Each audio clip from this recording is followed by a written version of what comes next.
Good evening, everybody, and welcome along. It is the evening of the 24th of April, 2025, and I return to you following a few days away at the Congress of my party, the CPGBML, over the course of a long weekend, and then a couple of days traveling back and forth. But I am back with you now for our weekly Q&A. So we are going to be getting ready for that in just a moment. And I will say be sure to like and share the stream if you haven't done so already. So we're going to be diving straight into this and saying hello to various people. So let's see who we've got in the chat so far. Hello to Chandler from Portland. Hello to Potted Rodent.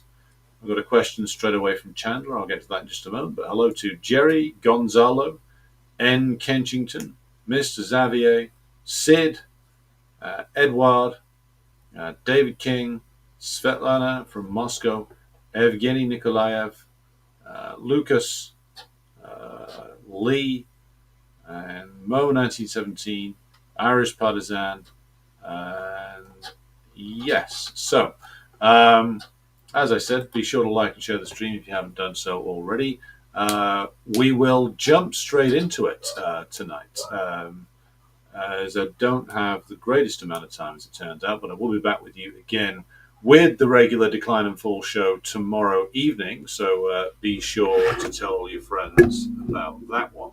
So, big one today to start us off with from Chandler in terms of questions, which is, do you think that had Yuri Andropov not died during his term, that the USSR might still be around, or had the revisionist rot set in too thoroughly? This is a very big question. As I am now discovering as I read more Russian sources on the fall of the USSR, opinions on Yuri Andropov vary wildly, depending upon which particular faction of Russian Marxists you're talking to or you're reading the material of. The general line that I have taken, and I've read a lot of stuff from the KPRF and the Russian Scientists of Socialist Orientation site about both Andropov and Chernenko, because I think the two of them very much have to be considered. Well, they're different men, obviously, but like their time in office has to be considered as a sort of one piece, I think.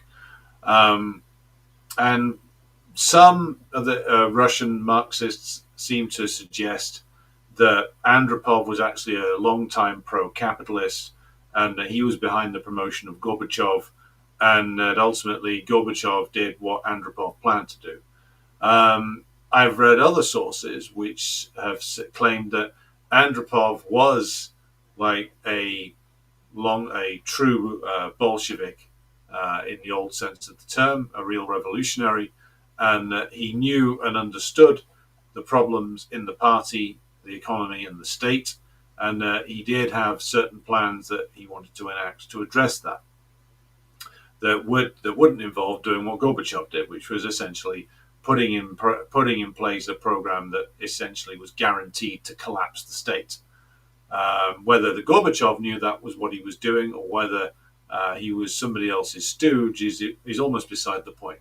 The man was a traitor and should have been shot. But I think some people around him knew exactly what they were doing. Yakovlev knew exactly what he was doing, for instance.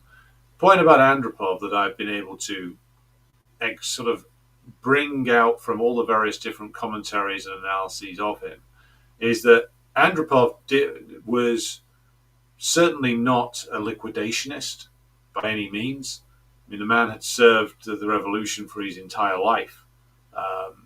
It's only unfortunate that, he wasn't that old by modern standards. He was only in his early 70s by the time that he died.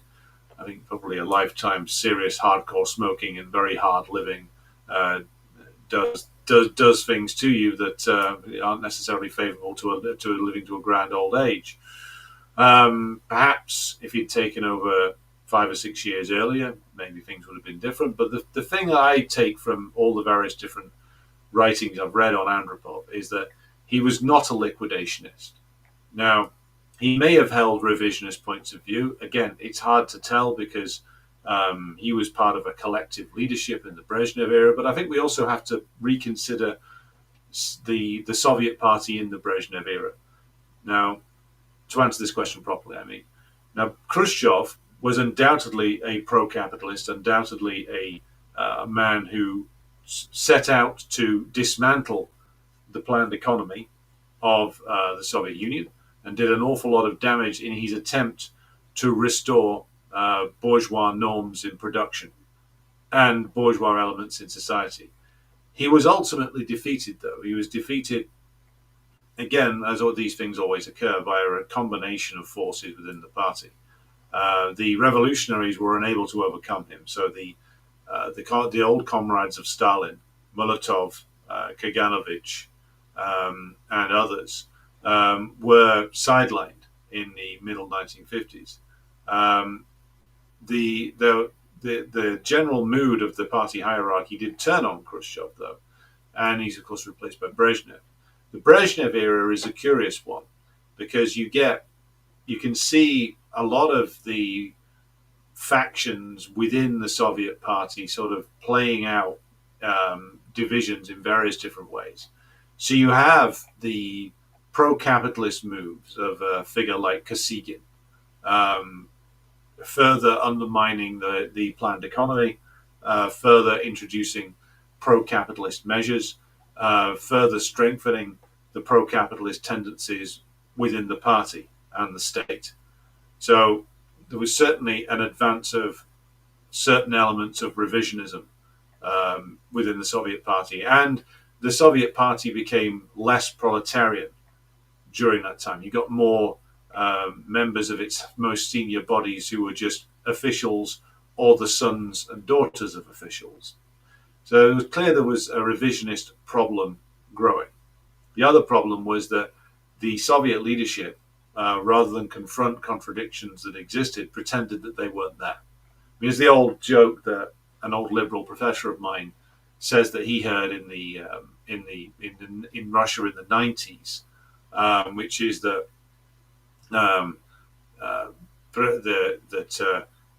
there's Stalin, Khrushchev, and Brezhnev on a train together. The train gets held up, so Stalin jumps out and says, "Shoot the train driver." Khrushchev jumps up and says, "We must motivate the train driver by telling him that socialism is just around the corner."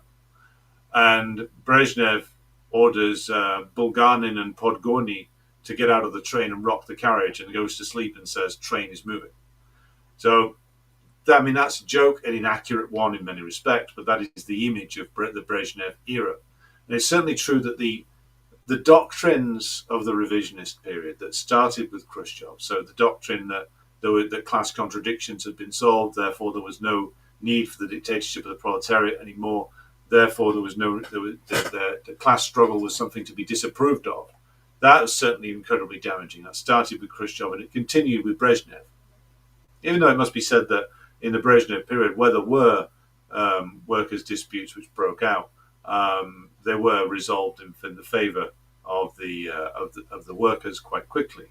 But there was still a depoliticization of the working class that went on in the Brezhnev era.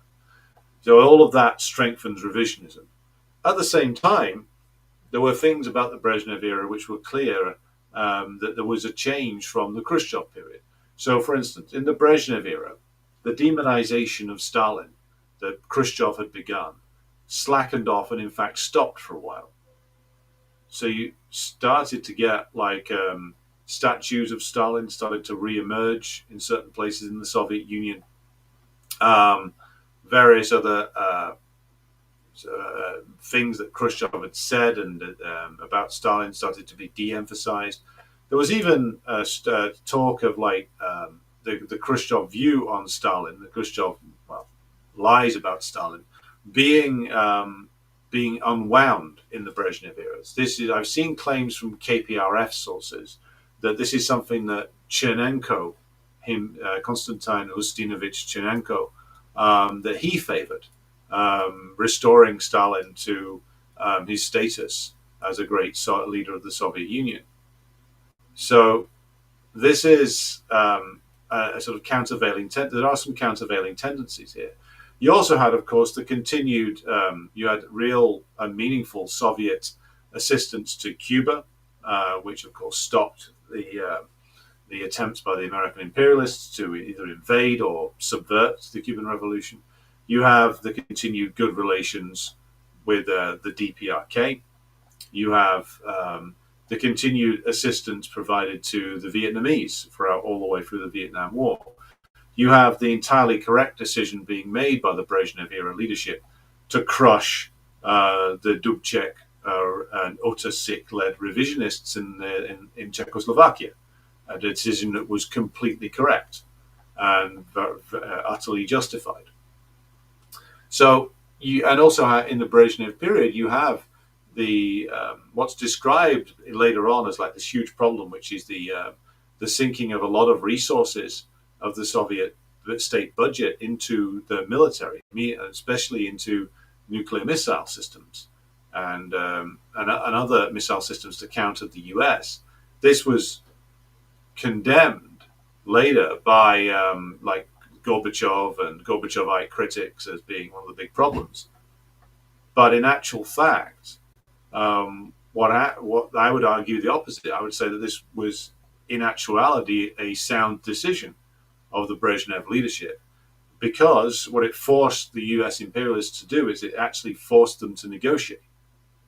It forced them to the point where they realized that the Soviet Union could completely destroy the NATO bloc, and that actually forces Nixon into a negotiation.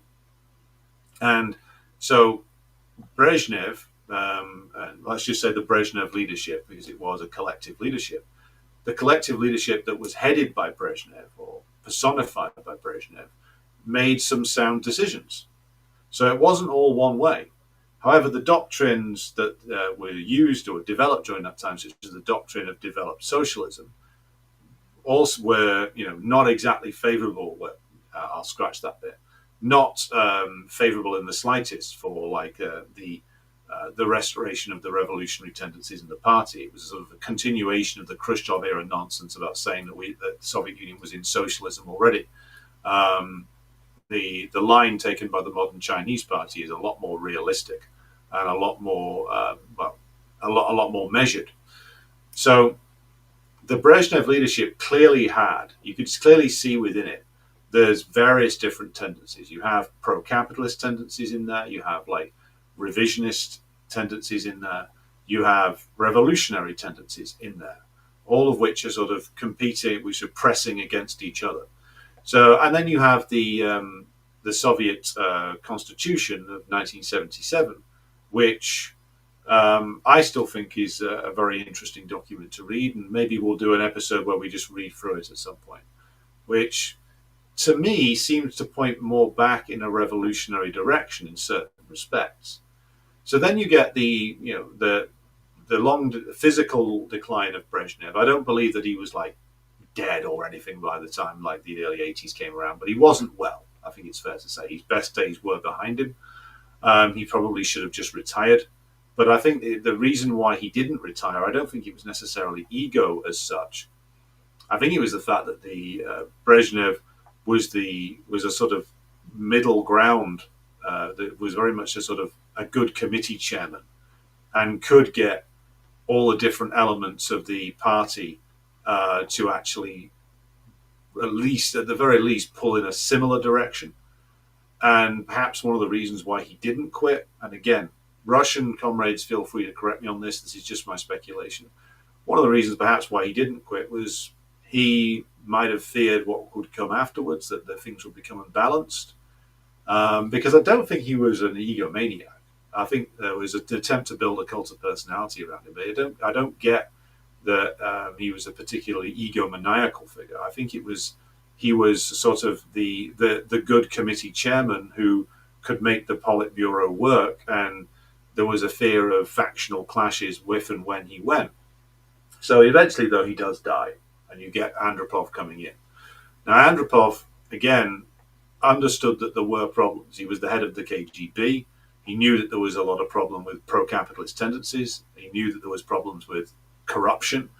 And one of the things that I've seen Russian sources talk about is the fact that Andropov wanted to actually solve these issues by actually restoring party discipline, restoring the restoring the, shall we say, the internal disciplinary mechanisms of the party, restoring the vitality to like the base of the party, and he did again want to basically restore higher levels of economic growth. There's talk that some of the stuff that he wanted to do was derived from the revisionists, but what he was absolutely not going to do, and I think this is certain, is that he was not going to take the path of Gorbachev, which was the nakedly pro-capitalist path, which involved destroying the party, because that was Gorbachev's primary target. Gorbachev's primary target was the CPSU itself, because even with all the revisionist tendencies that were within the middle cadres of the CPSU, you still had a solid base of communist workers at the root of the party still, who were going to object vociferously and get in the way of Gorbachev's nakedly pro-capitalist destruction of the USSR.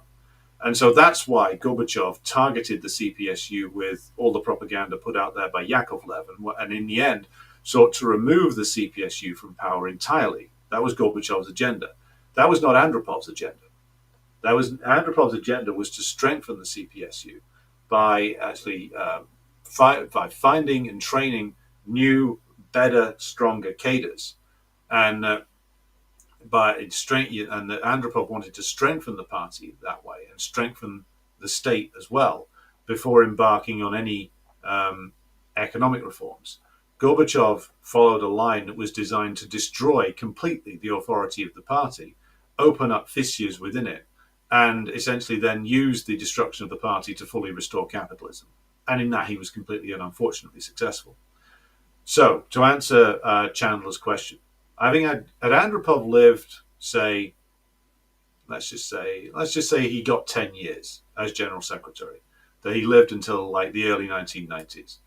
I think at the very least, the Soviet Party would have been strengthened. I think you can tell by the reaction of the Soviet working class, most of the Soviet working class, including in like Ukraine, that they did not want to see the Soviet Union destroyed, and that they wanted to see it preserved. Nor do I think that Andropov would have compromised with Baltic separatism or allowed separatism to grow up in places like Armenia and Georgia. I think he would have acted swiftly to resolve those issues as through a combination of force and negotiations. And it was the fact that Gorbachev quite literally let these things fester and then explode out into the open that caused a lot of the problems there. So I think he would have. I think Andropov's agenda was possibly to indulge the revisionists in terms of pro-capitalist reforms, but so-called reforms, I would call them counter-reforms. But was his primary concern was building the strength up of the party again and rebuilding the strength of the party in the state, purging the corrupt elements.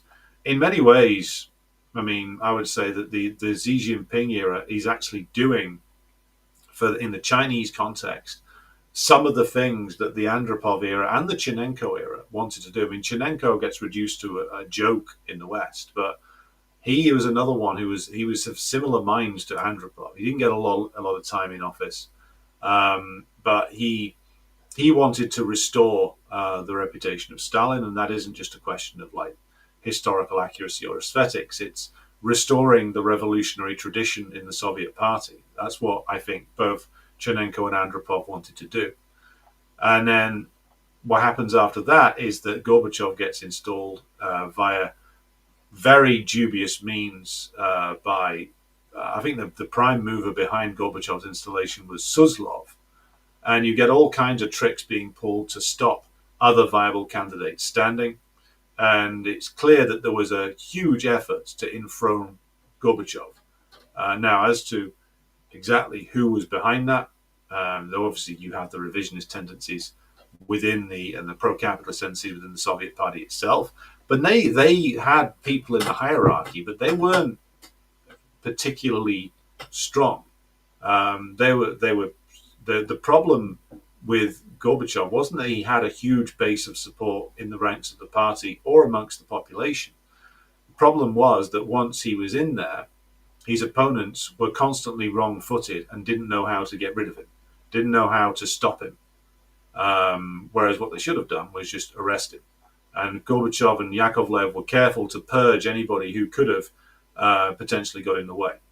But I'll go back to answering Chandler's question. I think had Andropov been successful in he's moved to strengthen and reinvigorate the party and the state, to reimpose discipline, to clamp down on corruption, then I think the Soviet Union would have been around longer. I think the entire crisis that descended upon the people's democracies, not in the later 80s, was largely down to the fact that basically Gorbachev was involved in an active campaign of destabilization. Yes, you had problems there already, so you were still going to have problems in Poland. That was down to the mistaken line taken by the Polish revisionists. So you would still have had problems there. You still would have had problems in, say, Yugoslavia, but you wouldn't have had, for instance, as many problems in East Germany. Those came about precisely because Gorbachev and others in the Soviet leadership were actively agitating for revolts within those countries, and were basically letting the imperialists know that if these countries go, then we will not back up these governments, and we will basically allow all of the people's democracies to fall in return for, I don't know, a promise that you'll let us loot the Soviet Union in peace, basically. So I don't think Andropov would have allowed, for instance, the East Germany to go to the wall. I don't think Andropov would certainly not have been actively out there agitating for counter-revolution, which is what Gorbachev was doing. And without that active agitation, yes, the people's democracies had their problems, but these are problems which I think were not irresolvable, and they certainly didn't guarantee total collapse. I think that that's nonsense. What happened was, like, all of the counter-revolutionary tendencies were allowed to run free by rotten tendencies within each of these states, actively encouraged by the Soviet leadership themselves, who used all the accumulated authority of the Soviet leadership and the Soviet Party to actively call for the destruction of socialism. That's what was being done. Andropov and Chernenko would not have done that. So had the line of Andropov continued for a decade, I think the Soviet Union would have survived. More than that, I don't think there would have been a reunification of Germany. I don't think there would have been the collapse of socialist states like Bulgaria or Romania or Czechoslovakia. I mean, all of these are the sort of creations of the counter-revolutionary trend within the Soviet Union itself. Remember, all this happened in 1989 because it was inspired. The counter-revolutionaries drew strength from the fact that the center of global revolution, the center of socialism, the world's first socialist state, was visibly being taken to pieces by its own leadership. So, of course, the counter-revolutionaries are going to be emboldened, and the revolutionary tendencies are going to be weakened by that. So, I hesitate to put it all down to one man, because it's clearly not that. So there was every chance that things that Andropov tried to do could have gone wrong. But the central issue with Andropov is that he wanted to strengthen the Soviet Party and reinvigorate it. And he wanted to, if he was going to pursue pro-capitalist reforms or some sort of renewal of the new economic policy, he would have done it only at the same time as strengthening the party and the state, and clamping down on the corrupt elements, and not allow things just to completely fall apart. And he wasn't, I don't think, a counter-revolutionary, nor was Chernenko. So it's a rather long-winded answer there, but I hope I've given you some indication as to my thinking behind it.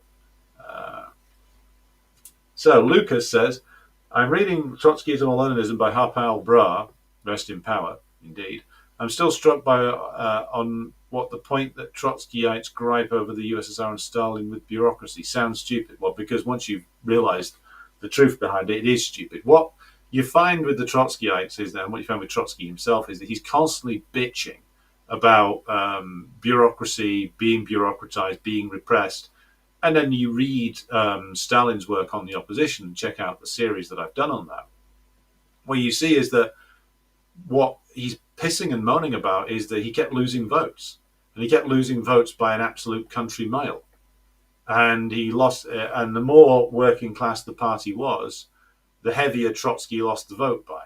Heavier an amount Trotsky lost the vote by. So the whole thing about bureaucratization is something which essentially Trotsky starts moaning about that because he can't win votes within the party. And so therefore it must be that Stalin's bureaucratized the party. It can't be that me, Trotsky, the great hero, is losing because my positions are garbage and nobody fucking wants to vote for them. No, it must be bureaucratization. Anybody who loses a vote in a democratic centralist organization that's well run always starts complaining and screaming about bureaucratization. This is what the Gorbachevites used to scream about every time they lost a vote inside the CPSU. Oh, bureaucracy, bureaucracy. Oh, conservatives. Oh, opposed to new thinking. Gorbachev was a Trotskyite. Essentially, what it comes down to is that all of Trotsky's complaints about bureaucracy come down to the fact that he lost and he would never abide by party discipline. So he would lose votes, then he'd run off and he'd cry about it in public, and he would refuse to go along with the party's established line, which is the reason why he was thrown out. It's the reason why he was sent to internal exile. It's the reason why he was ultimately expelled from the Soviet Union itself, because he's absolutely refused to ever accept that he, the great Trotsky, could be bound by party discipline, and that's why things ended up the way they did. Sid says, just received my copy of Capital Volume 3 yesterday. Yeah, well, that's going to take you a while to trawl through. Very much worth the time, though. Edward says, when I watch people gush over Putin or Lavrov, I think what could have been if Andropov had lived. USSR was, and an actual anti-imperialist line was followed. Those policies and speeches would epic. Well, yes, I mean, obviously, if you've watched this channel for any length of time, you'll know that we support the Russian Federation in its fight against the US imperialists via the proxy force of Ukraine. But what Edward says is true. It's like Putin looks like a genius when you stick him next to all the imperialist politicians, because Putin, being a Bonapartist, actually does run the Russian system, or Putin, for a man who's spent a lot of time slagging off the Soviet system, he's very similar to like a Brezhnev era cadre, because that's who he is. Fundamentally, that's where his training comes from. And he runs the Russian system as a very effective committee chair, essentially. He's an old Brezhnev era middle cadre, as is Lavrov. And yes, their Soviet educations put them streets ahead of the thickos and like absolute morons that you get in the charge of the Western countries, because these people aren't actually in charge of anything. Putin, whatever one thinks of him, is actually in charge of, or at least at the center of a group which is in charge of the Russian state. Keir Starmer's not in charge of anything. Not really. Keir Starmer gets to follow instructions decided for him by the British imperialist state machine, which is informed by the desires and the needs of the British ruling class, which consists of about, truly, like the upper end of the British bourgeois, consists no more than a few hundred people at most. So Keir Starmer's not in charge of anything. He might think he is, but he's not. Emmanuel Macron, same. Every American president, same. As Putin himself said, American presidents change, the policy does not. So yes, but when you stack Putin and Lavrov next to Andropov or Vladimir Romanov or other like Soviet officials, even of the revisionist period, no, it just doesn't compare. And think of it this way also, like if the USSR had survived into the 1990s, it would have meant that the crisis of capitalism would have really bitten a lot quicker than it did.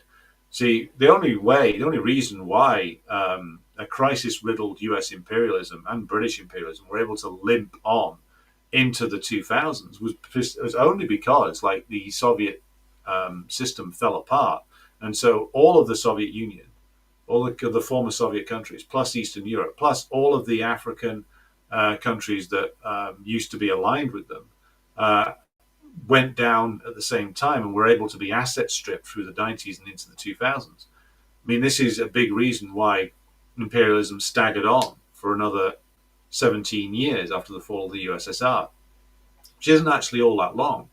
If the USSR and the people's democracies had survived into the 90s, imperialism's crisis would have bitten much quicker than it did. We wouldn't have been looking at a 2008 crisis of overproduction. We would have probably have got one quite a few years earlier. And had the Soviet Union still been there with its reputation as a center of global revolution, who knows what the future would have held, even with a revisionist leadership. So it was very fortunate for the imperialists that the Soviet Union imploded when it did, victim of counter-revolution from within. Had it survived, even in a compromised revisionist-led form, it would have it would have pushed the crisis of imperialism to the point of no return very much quicker than it actually happened. Because even with all the looting that imperialism was able to do in the 1990s and early 2000s, they still went into a tailspin after 2007. So think of how bad a tailspin that would have been had the Soviet Union still been there, had East Germany still been there, had even revisionist Yugoslavia still been there, though that might have been the one that went down anyway. Though a strong Soviet Union could have, of course, blocked Western intervention into Yugoslavia, but then again, Yugoslav revisionists were very, very heavily compromised by their borrowing extensively from U.S. imperialism. So that's a question for another night, maybe. Sid says, from what I can tell from my limited knowledge of the time, Western covert ops against the USSR were dimmed while Andropov was in power due to his intelligence background.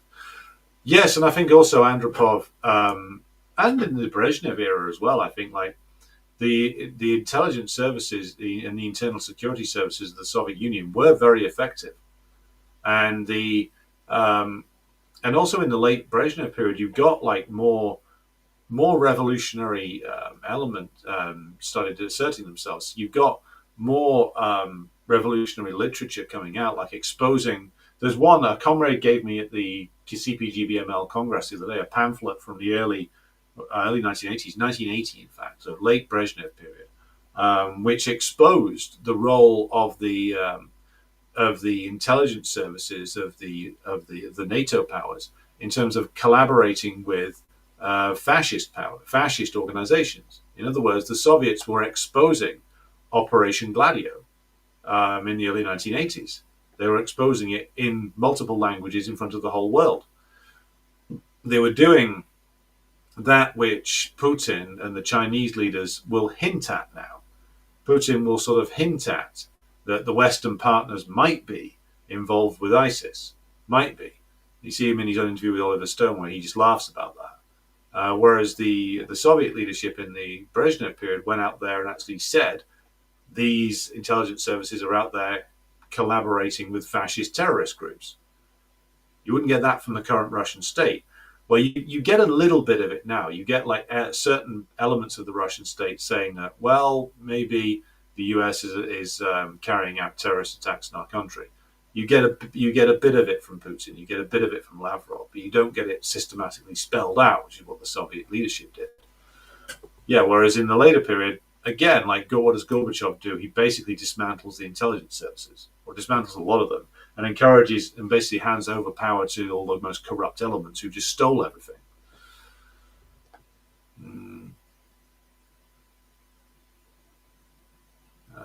Hello, Wicked Witch of the Southeast. Hello to Robert.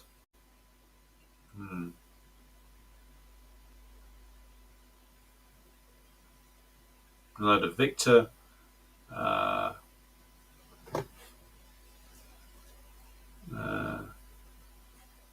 Okay, we've gone down a bit too far.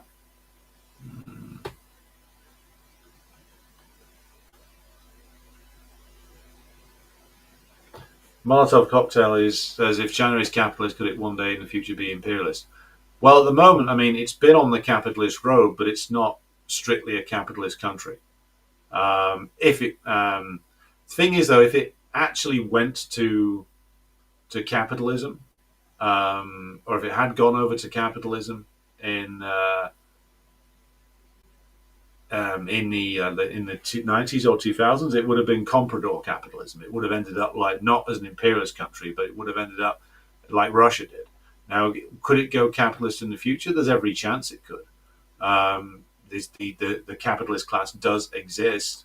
However, I would say the risks of that are significantly diminished now, and like the Xi Jinping era has seen a successful purge of the most rotten elements in the Chinese party and state.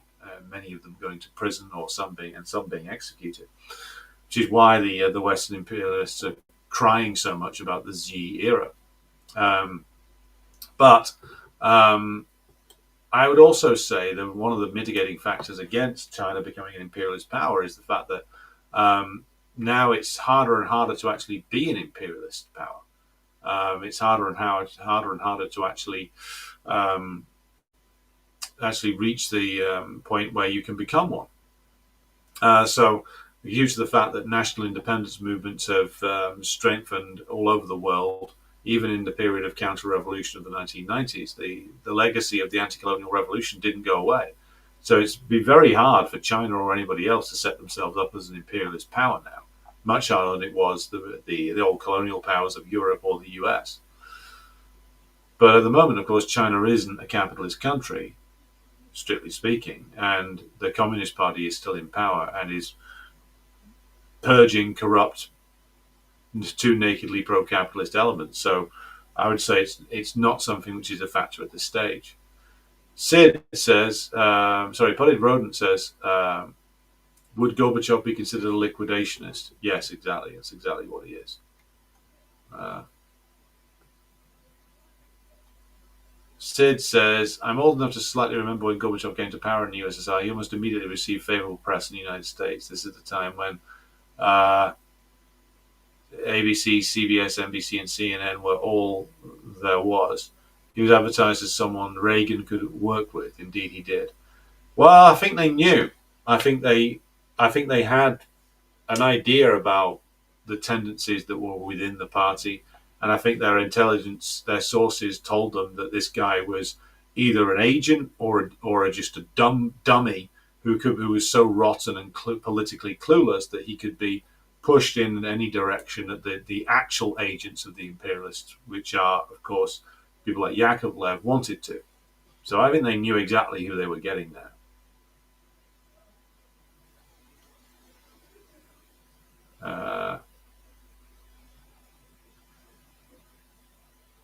Grassy Knoll says the story that we were told here in the US was that because Reagan threatened to build what was called Star Wars and the USSR couldn't afford to build an equivalent, they surrendered. Yeah, that's not true. Given that Star Wars never really came to fruition, it was mostly expensive bullshit that Reagan was being advised on by like science fiction writers. Like the idea of like this comprehensive missile system in space, it was garbage. Like it was an idea that certain people made a lot of money out of, but like it was pure science fiction. And the Soviet intelligence services would have known that as well. So we spent them into the ground thing. It just isn't true. Just isn't true. Yes, there were problems in the Soviet economy in the 1980s. These were related to the problems that had been put there by Kosygин's pro-capitalist reforms. But they weren't irreversible problems. The biggest problems were with like the restoration of certain elements of capitalist production modes, methods, should we say, the growth of a pro-bourgeois layer or pro-capitalist layer in the management of the state and the party. But these were potentially powerful people, but they were still quite small. Like they could have been sidelined, they could have had power taken away from them. With a determined security operation, they could have been purged. So it was by no means a lost cause, but that is how, of course, it is portrayed by the imperialist propagandists. Uh,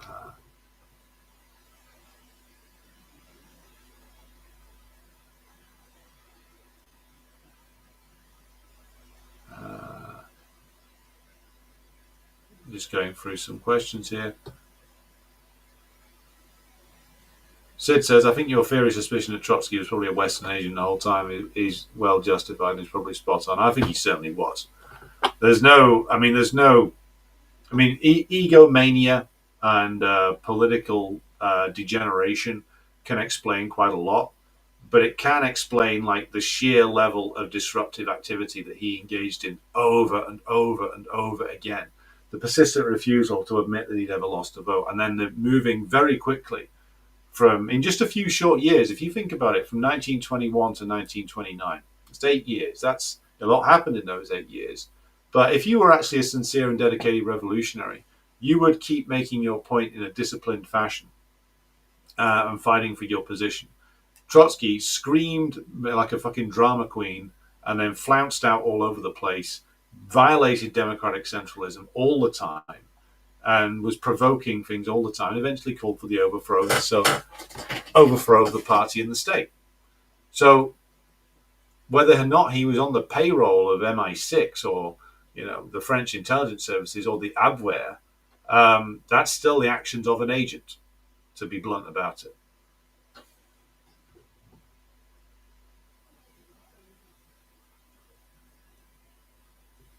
Sid says Trump isn't in charge of anything either. There's too much on the line for the bourgeoisie to allow a president a free rein. Well, he's being reined in very quickly from what little rope he was given there. Svetlana says Russia is slowly rotting from within. The power of the big business ruling elite is growing. Massive corruption, huge numbers of unemployed, millions of migrants working for a pittance. We're now poised to import thousands of Africans to work for low wages. I hadn't heard that. That's I'd heard certainly about the corruption thing. Certainly, that would the Russian bourgeois want shitloads of cheap labor? Absolutely, of course they would. Of course they would. So, yeah.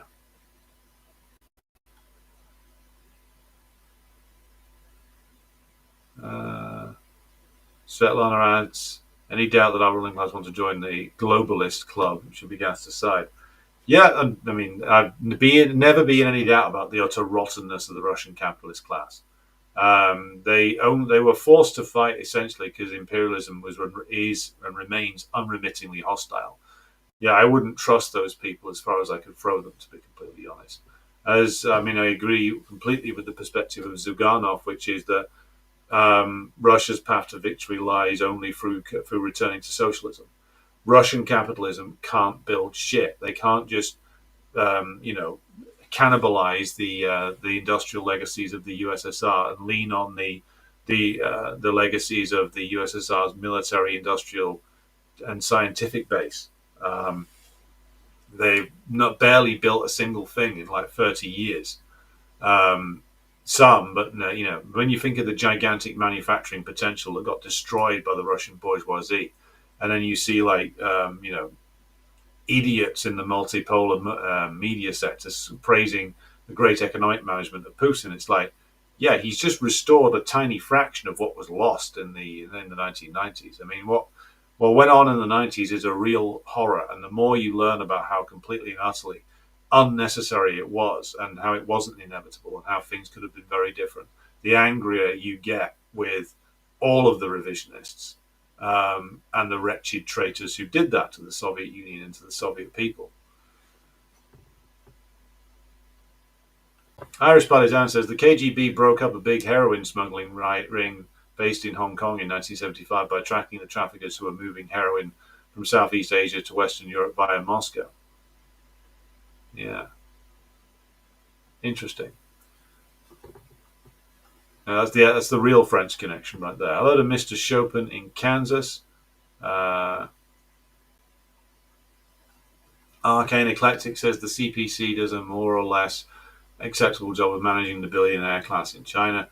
Well, seem to be fairly under control for now, but their mere existence breeds destabilization, to say the least.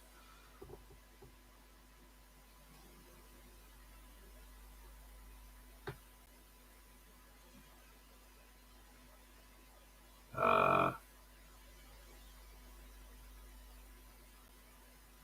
Mogman Dog says, after what I have read about Gorbachev, I severely doubt he could even read.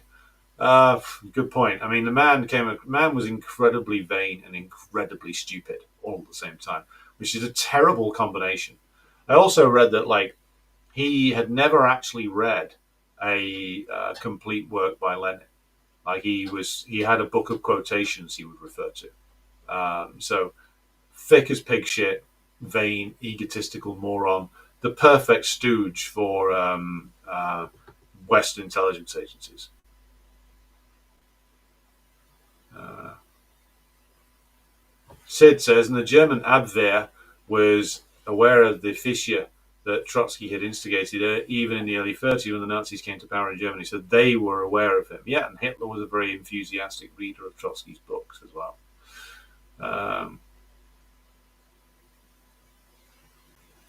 Slumbering Colossus says, the book you held up, hardcover of Stalin's On the Opposition, is it available, possible to order that online from the United States, or do they just burn them? I don't know if it's possible to order. Hard copies of it are available. I don't think at the moment we have them in the CPGBML shop. I will have to double check on that one. But you can order them from this country. You can order them also from India. I think there's Indian publishers who publish those. But they're hard to get hold of. You can get hold of an e-copy. There is an e-copy floating around out there. So, yeah. So look, if you can get that from LibGen. Svetlana says you say you started writing me a letter about importing African labor into Russia. Oh, thanks. All information gratefully received, comrade. Deuce Bigelow, what is it? Rob Schneider. Where do you get your ideas from? Marx, Engels, Lenin, Stalin, Mao, Kim Il Sung. The usual combination of things. Usual combination of thinkers. In your opinion, asks Abtin, is this fractional restoration of socialist production in Russia something that will be restored when the war ends, or will there be further development along these lines? Thank you. There is going to be a problem for the Russian capitalist class soon when the war ends, because the Russian government's had to lean much, much harder into the Soviet legacy than I think the Russian capitalist class would ever have liked them to. The reputation of Stalin has now been, I wouldn't say thoroughly restored in Russia, but it seems to have come close to being fully restored. You have still the Russian government maintains their frenzied hatred of Lenin, and lies and bullshit gets talked about him, but the way in which this is developing is favourable for the development of a struggle for socialism in the near future. And certainly there are elements, even within the Russian government itself, who favour some kind of socialism. Quite what kind is open to debate. But there are elements within there who do understand that the only way forward is to return to at least a partially planned economy, and that Russian capitalism needs to be at the very least kept very firmly under control. So, and also, if you look at the party accounts of the various regions of the KPRF, you can see a lot of men, or at least a fair number of men, who have fought in the war, have fought with their Soviet chevrons on their uniforms and have joined the KPRF. So you're going to get a lot of guys with military service under their belts joining the Communist Party. You're going to get a lot of people looking back at the Soviet period and actually, thanks to the fact the Russian government's had to lean so hard into the Soviet legacy, because nobody other than outside like tiny Duginite circles wants to fucking go back to the Tsarist legacy. But the fact they've had to do that opens the door for developments in the direction of socialism, I think. Of course, that depends if the KPRF and other left forces are capable of waging that struggle. It would seem that the KPRF itself is getting a bit more, is more dynamic now than it was like 10, 20 years ago. So things are changing for the better, I think. Mugman Dog says Gorbachev was even proud of the fact that he never interfered. Of course he was. That's what all social democrats are like. What's my take on socialism with Chinese characteristics? I'm going to wait until I will answer that question, but I'm currently in the middle of like reading and responding to the books on it by Roland Bohr. So I will address those points when I finish reading his work on it. Hello to Robert Taffy Seaborn, who is down under, in the land down under. Good afternoon to Comrade Davy. Pavel wants me to elaborate on a question above, but which question is that? I must have missed it. Let me tell you what. Rather than me searching through the comments, Pavel, can you repost your question below, please? Who might replace Zuganov as the head of the KPRF when he retires or dies? Don't know enough about these successors to give you a confident answer on your question, Anthony. Maybe our Russian comrade can do so. What is your opinion of the picture of Putin and Bush together dressed in Freemason attire? Which picture is that? I'm not familiar with it. Milagvi.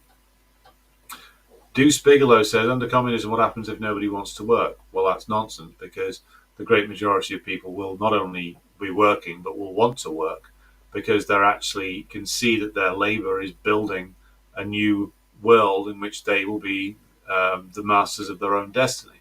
The working class will be the ruling class.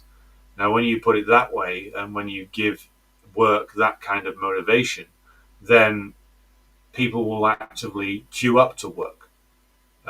If there's any anti-work mentalities around at the moment, it is purely because work is so alienating and produces nothing but minimum wage level payments, and leaves you still with very little afterwards. So working under capitalism and working to build socialism are two different things. And even those who actively avoid work during the capitalist period will probably, I would say, start busting a gut, at least for a while, in the building of socialism.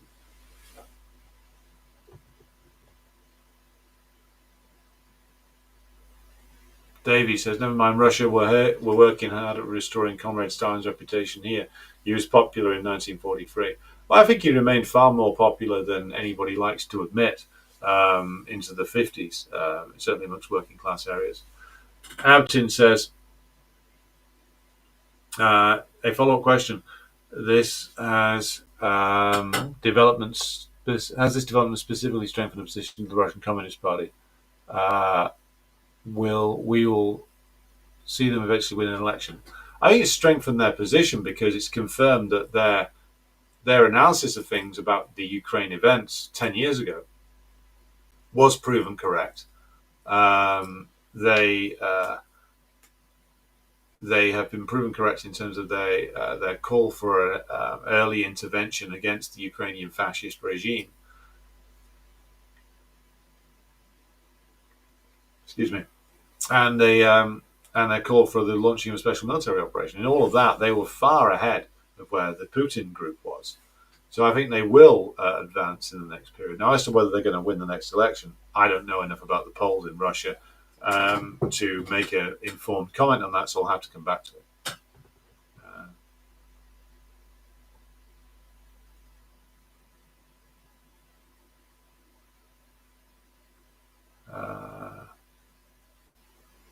Right.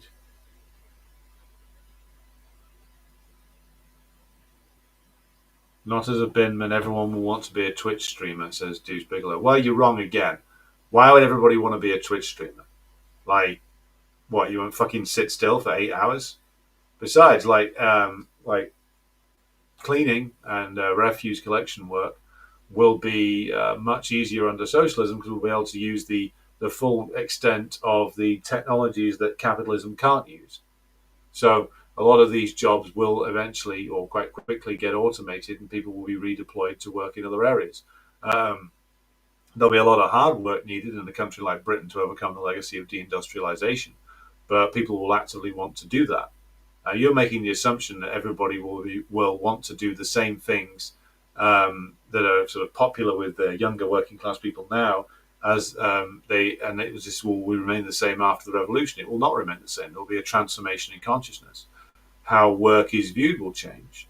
How certain professions which are disparaged now will be viewed honourably and will be better remunerated under socialism. So the situation will shift rapidly and in a more positive direction when it comes to how it comes to the actual question of work.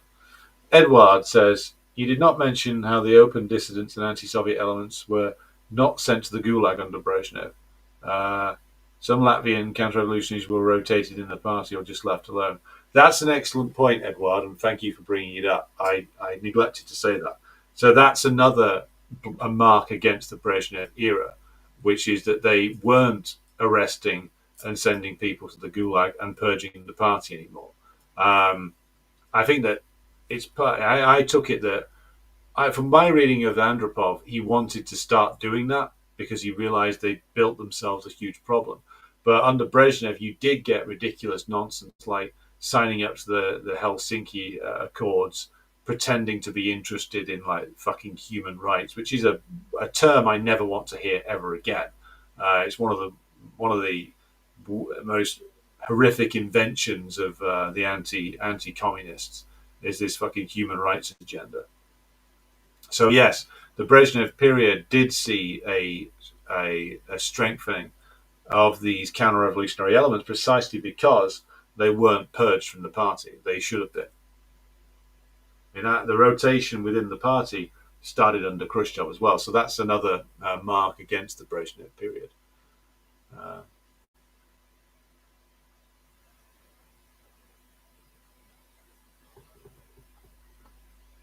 Pavel says, do you think the next seemingly upcoming market crash in the US will kill the euro completely, or will the EU postpone the total collapse by at least a few short years? Depends on the severity of the crash. The euro is very vulnerable because it's got a massive amount of debt behind it, and of course it's a completely incoherent currency because it was never the various economies that exist under it were never meant to stretch that far. They were never meant to be unified under one currency. Their economies are too contradictory. So it may well do. I think the EU is desperately trying to find a way around this by making a deal with the Chinese.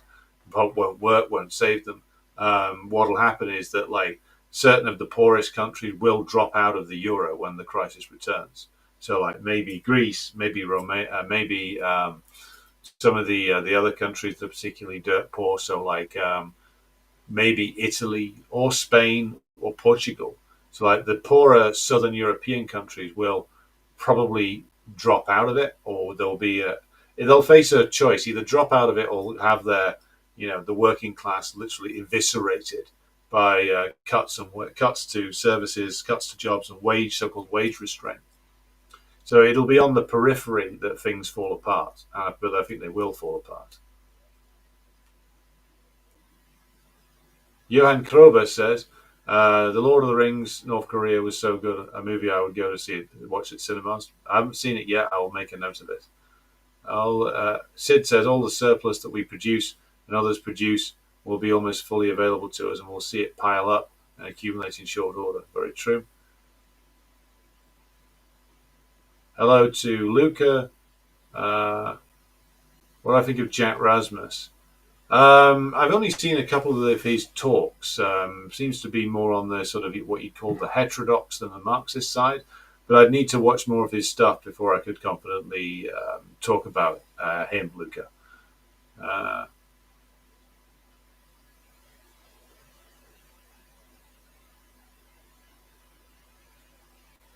Do all EU countries use the euro? No, they don't. Um, the There's a euro core, and then there's others that don't, but who peg their currencies to it. So, like um, Sweden still has krona. I think Denmark still use their own currency. I think the Poles still use their own currency. I'm trying to remember now. But like the original core EU group, so like France, Netherlands, Belgium, Luxembourg, Germany, Italy, Spain, Portugal, Greece, they all do. And the big winner out of it, of course, was the German monopolists.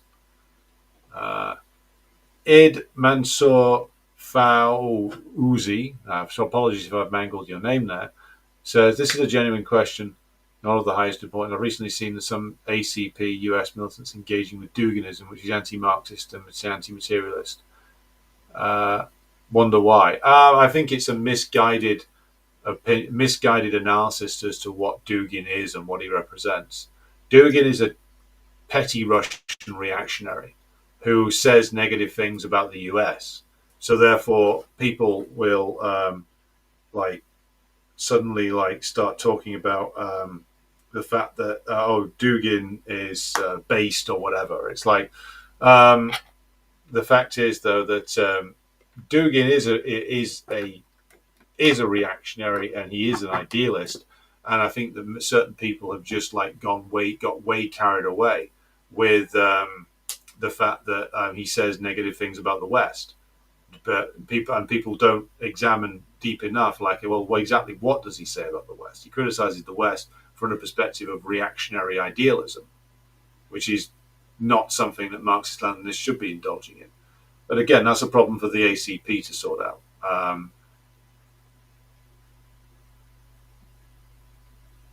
Bruce Albert says, under Brezhnev, the original Ukrainian nationalists of Helsinki group became established. Medvedchuk was their lawyer. Same Medvedchuk arrested by present Ukrainian ultras. Interesting. Didn't know that.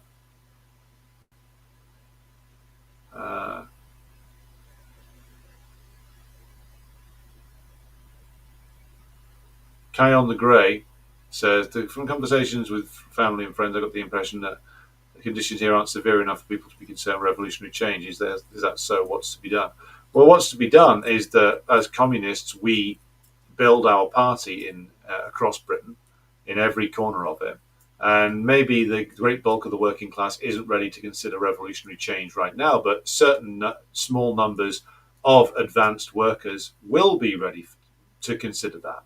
So our task now isn't mass recruitment.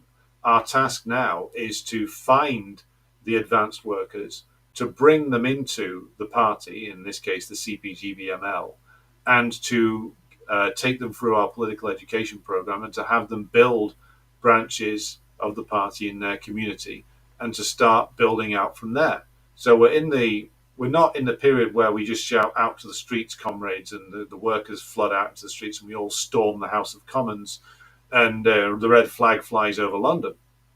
We're in a period of building our organization.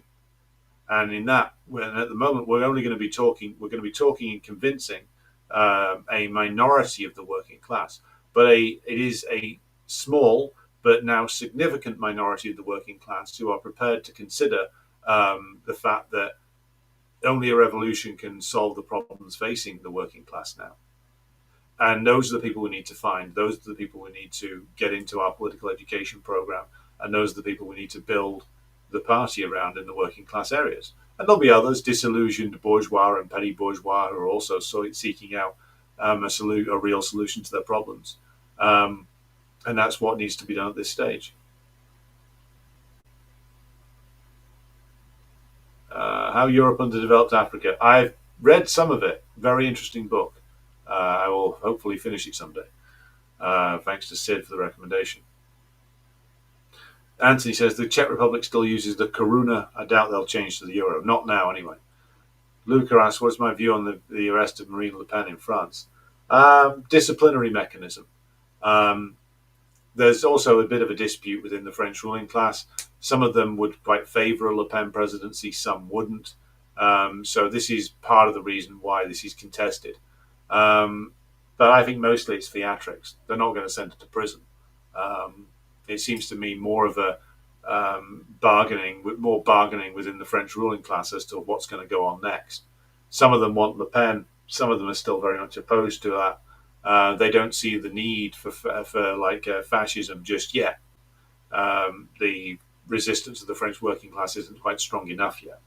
So I think it's an internal bourgeois dispute about the way forward.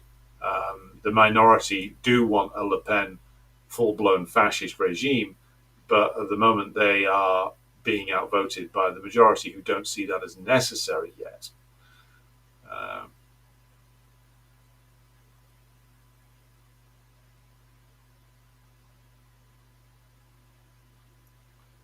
Uh, would I be willing to do a show on to discount Solzhenitsyn's BS about the Gulag Archipelago? Well, I've talked about Solzhenitsyn as a political figure. I mean, I could return to do something on his work, certainly. I'll keep that in mind.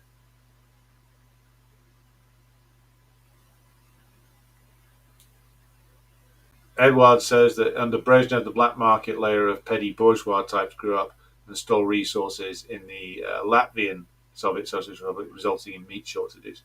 Yeah, I mean, this is one of the problems that Andropov wanted to deal with, was the fact that this corrupt layer was diverting, I mean, a huge amount of resources from the state's farms and factories to the black market, and that this corruption is something that did need to be clamped down upon. So yes, Edward is right to mention that.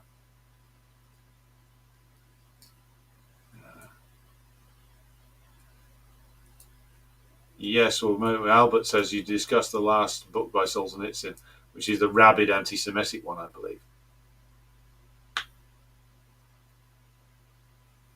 What's my verdict on the scientific purge in the 30s? My verdict is I haven't read enough about it, so I would need to do some reading on it before I could comment on it. Hello to Enigma. Burke says, any thoughts on the passing of Peter Taft? Well, he was the leader of the party that I wasted 5 years of my life in. I learned certain things in that party, and my thoughts go to his surviving family members. I bear no real animosity towards the man, and those who cared about him. And I learned certain things in that party. It's just that the party and the tradition are counter-revolutionary and completely wrong. But my thoughts on his passing are that I have sympathy for those who loved him and cared for him.